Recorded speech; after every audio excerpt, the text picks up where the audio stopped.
At 65, I've learned the profound beauty of solitude, not to be confused with loneliness. Solitude is a personal choice that brings peace, clarity, and a deeper connection with oneself. It's not an escape from the world, but rather an intentional step back to reflect, heal, and focus on what truly matters.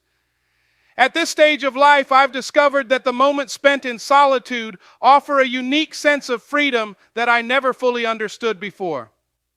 The value of time and peace. In my younger years, I was always the one who showed up, always there for others. I took pride in being the reliable friend, family member, and neighbor. But over time, I started to realize something significant. Being present for everyone and everything left me drained, leaving little energy for myself or my passions. It wasn't until I reached 65 that I truly understood the importance of protecting my peace and my time. Time feels different now. When I was younger, it seemed like there was an endless stretch of it ahead. I could waste hours on trivial conversations or unnecessary obligations, thinking I had all the time in the world. Now, every moment feels like a precious gift. Every sunrise, every quiet walk, and every meaningful conversation holds more weight. I've come to see time not as a commodity to be wasted, but as a resource that needs to be cherished and used with intention. This shift in how I view time has taught me to ask myself, is this worth my energy? If the answer is no, I let it go. It's not selfish. It's self-preservation. My time is too valuable to be spent on relationships or activities that drain me or don't align with my values. By simplifying my relationships and focusing on those that are truly meaningful, I've created space for deeper, more fulfilling connections. The evolving nature of relationships. Another lesson that life at 65 has taught me is that relationships evolve. People change, and that's okay. Not every relationship is meant to last a lifetime. When I was younger, I thought that relationships required constant effort. I believed that being there for everyone, attending every birthday, reaching out constantly, and giving endlessly was the key to being a good friend, family member, and neighbor. But over time, I've learned that not all relationships are equal. Some nurture us, while others deplete us. Through the years, I've experienced loss, both with friends and family. Some relationships drifted apart because our paths no longer aligned. There were times I questioned myself, wondering what I could have done differently. But now I've come to accept that people change, and it's okay for relationships to fade.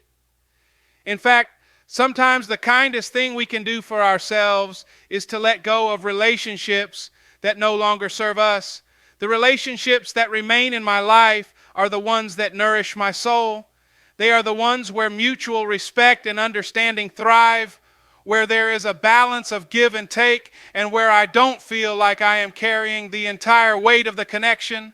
I've learned to stop holding on to relationships out of guilt or obligation. Instead, I focus on those that uplift me and bring joy into my life. Trust, more complex but still possible. Trust is another aspect of life that becomes more complex as we age. In my younger years, I trusted easily. I believed that people were inherently good, and I gave my heart, time, and loyalty without hesitation. But life has a way of teaching us hard lessons, and I've learned the painful reality that not everyone's intentions are pure. I've been let down by people I thought I could trust, friends, family, and colleagues who have hurt me in various ways. These experiences have reshaped my understanding of trust. I no longer give it freely. It has to be earned. Trust is not just about others. It's also about trusting myself. If something feels off, I no longer dismiss it as paranoia or overthinking. I've learned to trust my instincts and protect my peace, even if it means walking away from relationships, no matter how long they've been a part of my life. Even with all the heartbreak, I've come to realize that trust is still possible, though it's different now. I've met kind strangers, neighbors who check in, and even new friends who have reminded me that trust can be rebuilt.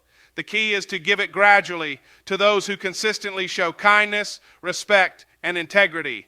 Simplicity over complexity. The world around us is faster and more complicated than ever before.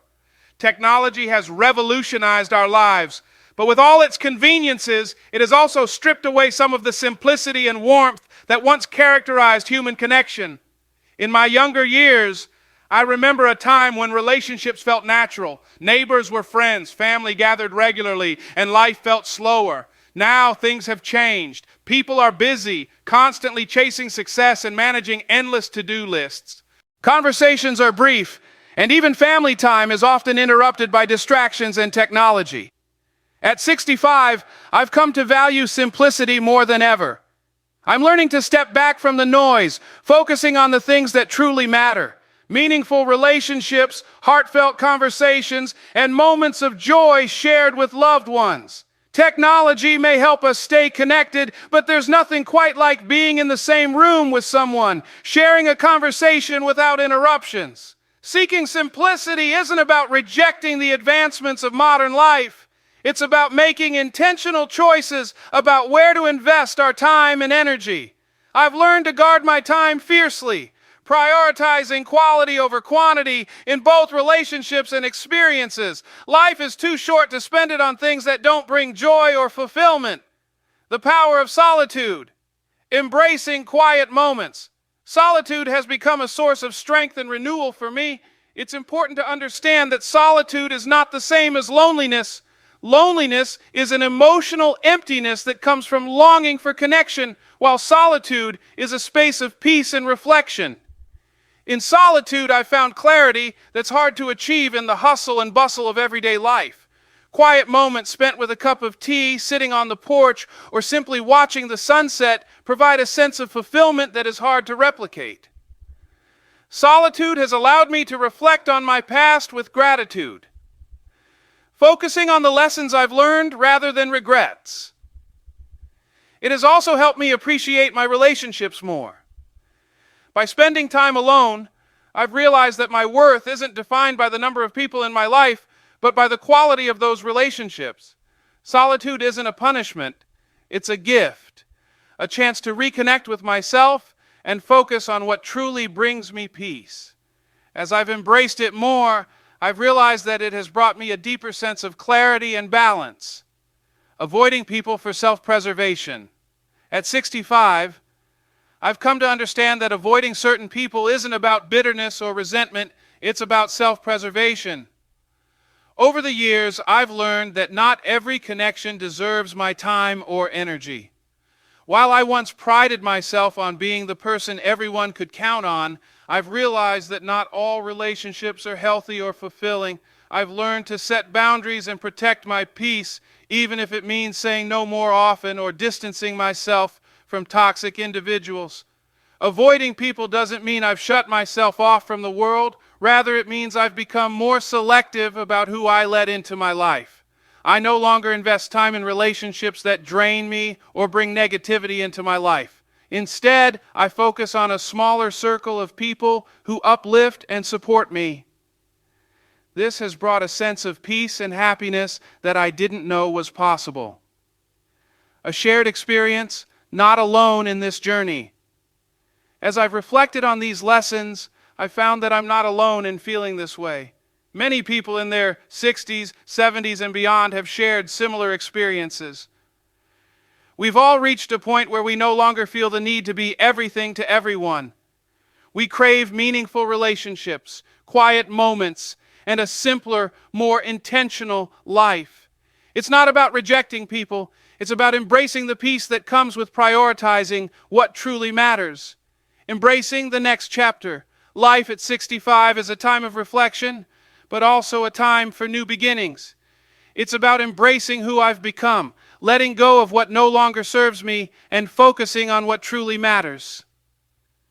I've learned that life isn't about achieving more or meeting others' expectations. It's about finding joy in the small moments, appreciating the lessons from the past, and having the courage to live authentically. I encourage anyone in this stage of life to embrace it fully. Life doesn't have to be perfect to be meaningful. By simplifying our lives, focusing on quality relationships, and embracing the present, we can create a life that is fulfilling, peaceful, and true to ourselves. It's not about the quantity of people or commitments, but the depth and authenticity of the moments we choose to cherish.